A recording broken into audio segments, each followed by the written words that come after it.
بن صہیب نے بیان کیا اور ان سے انس بن مالک رضی اللہ عنہ نے بیان کیا کہ رسول اللہ صلی اللہ علیہ وسلم نے فرمایا کہ جس مسلمان کے بھی 3 نابالغ بچے مر جائیں تو اللہ تعالیٰ اپنے فضل و رحمت سے جو ان بچوں پر کرے گا ان کو بہشت میں لے جائے گا۔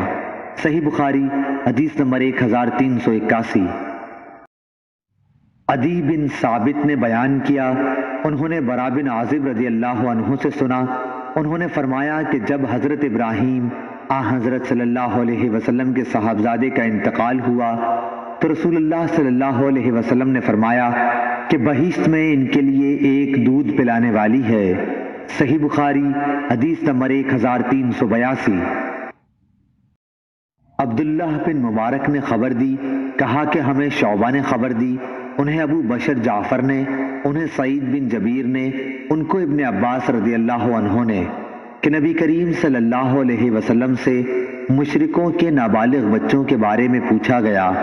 آپ صلی اللہ علیہ وسلم نے فرمایا کہ اللہ تعالیٰ نے جب انہیں پیدا کیا تھا اسی وقت وہ خوب جانتا تھا کہ یہ کیا عمل کریں گے۔ صحیح بخاری حدیث نمبر 1383۔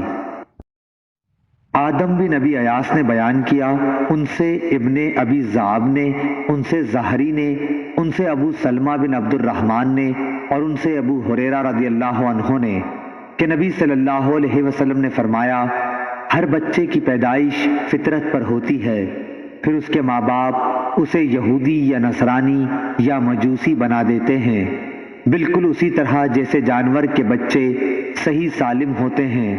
کیا تم نے پیدائشی طور پر کوئی ان کے جسم کا حصہ کٹا ہوا دیکھا ہے؟ صحیح بخاری حدیث نمبر 1385۔